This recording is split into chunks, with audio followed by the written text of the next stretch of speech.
DTR is getting the start tonight. Yep. Before we get your guys' predictions on DTR, Steve, you want to pull up the fan submission package. Is that ready? We asked the fans to email us their predictions for DTR's first career start. And we got 5 selfie video submissions on this. It's the first time we've ever gotten 5. Usually when I ask for this, first time, this dude is so hot. This is the first time people will go on camera and say what they feel about. We try to do this 3, 4, 5, 6 times. By the way, before you play this, Jason hasn't been here much in the last couple of weeks. He's been on vacation. You know the insanity of the Amani Bates hype that we had here? Ding! Okay? Yes. This is, I said yesterday, I guarantee you, if you ask the fans who has a better chance of I don't remember the exact question, but it was who has a better chance to be a star, and it was 67%. And I said, as much as the hype was for Amani Bates, I bet you it's even higher now for DTR, and I was right. It was 60-40. So if Deshaun struggles in week 1, who's the first idiot that says, first. There will be a torrent.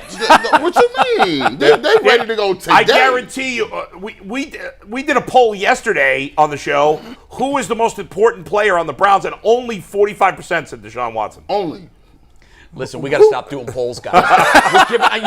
This is the same group of people that call Jimmy Haslam the best owner in town. Hey, remember for presidential elections, they said the polling data was off. We just got to stop doing this. I mean, it was off a few points. Like 45, only 45% answered that question correctly. Other vote Who were they voting I for? think Myles Garrett got a lot. Amari Cooper got like 1%. Amari Cooper. See, it's different who's the best player. But there's not even a whiff of controversy as to who's the most important. Is there vodka behind that glass? We were having a conversation. Wow. The conversation was who's the second most important player on the team. Which is a debatable G question. and I said Myles Garrett. Yeah. Tyvis was a little stoned. He said it was Elijah Moore. Yeah, he didn't want to. Wow, he didn't got all of that. Tyvis out to lunch on this one. Anyway, sorry, Mike. Go ahead. Let's So this is 5 fans of UCSS. We appreciate you guys, and next time we ask, it's on the community tab. Send us videos. We will play these. But these are 5 fan predictions for DTR's first career start against This is very good. This is not his first career start preseason, but go ahead. All right. Hey guys, just at work here. Enjoy the show. Appreciate everything you guys do. My prediction is for him is 11 for 19, 1 interception, 1 touchdown, 172 passing yards, and 60 rushing yards. What is up, my UCSS fam? It's game day.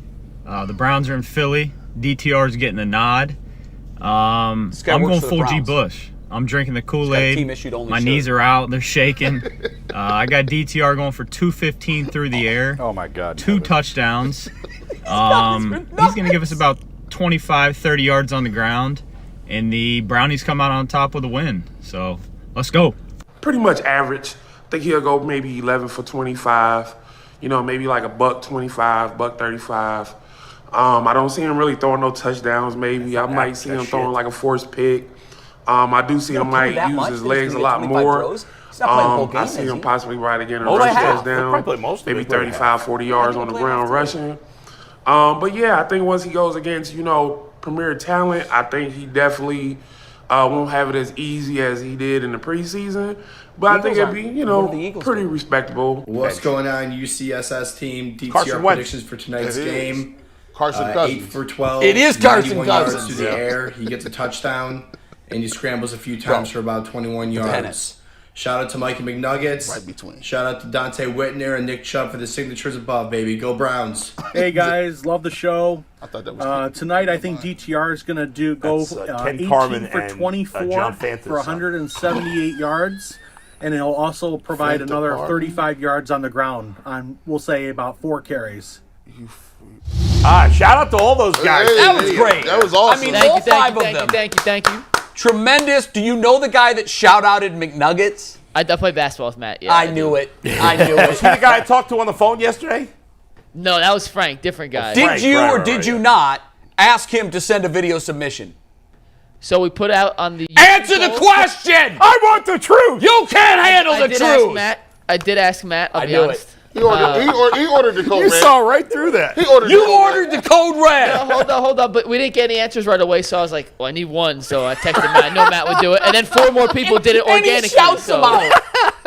And you weren't going to say a word if I didn't ask about it. Well, he legit watches the show every day. No, listen. He's the one. I told y'all the first time I played basketball with Matt. Yeah. I wasn't supposed to be there, and he was like, "Yo, you're McNuggets." And Yeah, that was him. That was Matt. So shout out. Matt's a No, really good dude. we're really thankful for that. And by the way, I think there's something there. I think there's whether it's a Monday rant but it's got to be faster paced in my view. Yeah. And you got to hear from more people. But got I think 5 Monday seconds. would be the perfect day to do it. You got 15 seconds, go, and give us your headline reaction to what we saw. Yeah, that could be really good. Think 15 seconds is long. It might be long. 5 to 10. Yeah, it probably would be 10 Boom, seconds. go. So next. it would be, knee-jerk snippets or Yeah. something. But there's That a would be segment good. there for Mondays. Absolutely. That could really – and I like I the gave viewer no instructions involvement. for this. I was just like, send me your stat line. So it No, that's worked. good. But we got a good. lot of stuff to get to, so I apologize for cutting that off. But Bull, let's start with you. DTR's first start tonight. You heard the fans. Are you as excited for DTR's I'm not first excited. start? I don't care what he does. I don't even remember what I gave you. I think I gave him decent stats when I texted You him. haven't having a really good game. Yeah, because he's playing against backups and he's playing nicely. None of this matters to me. Wait, are those my numbers? I really don't care. It's completely irrelevant. Anybody reading into his play is kidding themselves, and and I'm not criticizing him in any way. He's done an absolutely wonderful job in these first 2 games, but it means 0. Not 1%, not 2%. It means absolutely 0 in terms of what he might be as an NFL player. I disagree with that. I think it 0. means something. I don't think it means anything. If he's 11 for 11 with 4 touchdowns for 300 yards, it means more than 0. It means 0 and to if me. he throws 8 passes and 6 of them are picked, it means more than 0. I don't think it has any bearing on what kind of career he'll have. No, not long term. 0. But coaches are going to have a feel most for extreme it. examples that are unlikely. But that's why. But still, I think it's 0 impact on who he's going to be as a player in the NFL. What do you think? I think my numbers were eerily close. Yeah, to mine were. yours. I actually had to check my tweet to Mike and Anthony. Mike, you pull that up. Yeah, Jason, you had a little fewer yards, but the exact same passing numbers. You missed what I did there. That's nuts. Exact 12 of 17, 1 and 1. Touchdown, 1 pick. I had 97 yards. I don't think they're going to throw it downfield that much. But yeah, I'm kind of in Bull's camp. I don't really care what he does. You don't care? No, I don't care. Do you watch? I'll watch. I have to watch. But would you watch if you weren't doing this for a living? God, I wouldn't. No, I wouldn't watch. I don't watch always the Bengals. curious. I don't I'm watch curious. the Bengals preseason games. I'm not going to buy jerseys based on performances tonight, but I'm curious. Yeah. I want to see how he's handling the huddle, what his pace is. There's things that I think you can glean from preseason performances. but I'm just not going to say I've seen enough. He's my starter, or I've seen enough. He's my number 2. I really feel like sort of the cement. I don't know what I'm trying to say. The cement has been set here. Yeah. He's the number 3 quarterback. The hay's in the barn. Josh Dobbs is the backup. DTR is the number 3 quarterback. And this year. I said Period. that after preseason game number Period. 2. Well, that's I the way said, it's going to be. It was always going to be trying that. to create. Yes. It was always going to be It's that. never And going to next year- change based on what we see tonight. Next year, he's the backup. He's the number 2 Yes. quarterback next year. Yep, I That's agree. right. But regardless of what happens tonight, it doesn't matter. He's the number 3 guy. What do you have? 19 to 20. 6 I think I got a little bit along the same lines. Wow, you guys all have 12 completions. Yeah. 12 for 19, 170. Didn't I say he get 35 yards on the ground too? You said specifically 36. 36, okay, 36 yards on the ground. Here's why this is. I look at all of it. First of all, because I like football. Second of all, I look at what happened to the San Francisco 49ers. When you're trying to go this season, it's so long. Like football season, it encapsulates from basically July all the way into like February if you were a team. End July, early February. And so if you want to win a championship, I just look back at what happened specifically with the 49ers. They went through how many quarterbacks? And then you would say they have an opportunity to beat the Eagles, at least stay competitive, but they were thinking about putting George Kittle in at quarterback. Now, obviously, it's a long shot that he's going to be able to play or play in this year, whatever the case may be. But for me, do I feel more confident if I got a guy that I know can run the exact same system as Deshaun Watson and he's accurate and he's getting rid of the ball? Sure I do. Because at the end of the day, if I'm Kevin Stefanski and I know my job is on the line, I'm dotting every T, crossing every T, dotting every I. I'm going to do whatever I need to do to make sure the cupboard is stocked, ready to go. So when something happens, we ain't looking silly. We believe in DTR. We believe in Josh Dobbs. I like the fact that they did something which a lot of teams don't. there is continuity from what they want to run. You can run anything with Josh Dobbs because he's smart as heck. He has the legs. And by the way, Josh Dobbs was DTR last year. We love Josh Dobbs. When he was jumping over the pile, when he was doing backflips over people, and it was like, Josh Dobbs is crazy. Dobbs plays. And I was saying the same thing I'm saying now. None of it matters. There were people that said, he should be our week 1 starter. Oh, yeah. Over Jacoby. Jacoby Brissett. That's nonsense. So, but I'm interested in seeing him. Who did? Brad. I'm interested in seeing him. There. That's some BS. Sorry, the Brad graphic. But here's the thing. I'm interested in seeing him. And Bull sent me something the other day. It's even sneaking into the national media. Like, he showed me a really funny tweet where, like, they like, DTR is better than Deshaun Watson. Like, they didn't already I said yesterday. That guy's funny, whoever he is. I don't know. He snuck it in late, too. So, I was on the lower end of everything. Attempts, completions, yards. I have him 8 of 12 for 105. But, really, when you think of that, do we have his stats from each of his first 2 games? We have his stats from game 2 and his total preseason stats. Okay, can we see those? Absolutely, so Steve. Give me, 174. He's throwing perfect games, but he's doing it against third-team defenses. I don't know what he's going to be playing against tonight. 9 of 10, 102. Oh, he balling. Like, that's a perfect game, guys. He balling. It doesn't matter because it's against, and here are his cum stats from That's the from 2 games combined, correct? I mean, I think the level of competition that he's going to be playing tonight is going to be the toughest he's seen so far. So I brought him down a notch from what he's done. Because even if he is seeing the Philly backups, they're better than the other backups that he's played against. He's also playing earlier in the game. Yep. So I think you're not going to be seeing guys that are probably going to get cut. You're seeing guys that are fighting for depth position, depth chart positioning. So you're probably playing against 2s that are trying to hold on to their 2s or maybe crack into the 1s. And he playing with a third-team running back. He's right. not, You're right. He ain't got a running game. He can just turn around and hand the ball to. So it's something to be said for that. I'm curious to see it. I will watch with interest.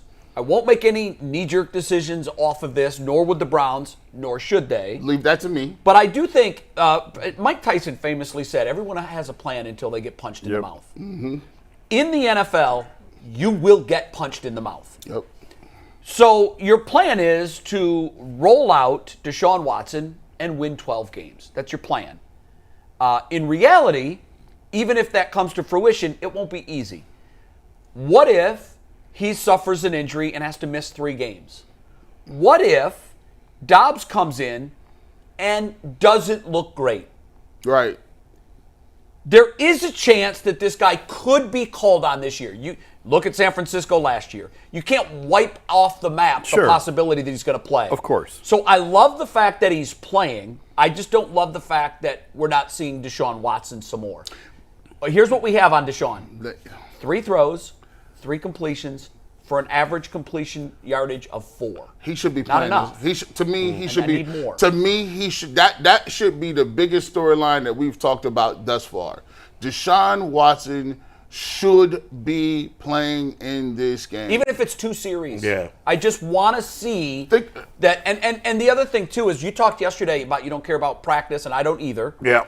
But it was interesting that last year when Philly kicked the Browns' ass in the 2 practices, that it proved that what we were seeing in practice ended up coming to fruition on the field. The Eagles made it to the Super Bowl.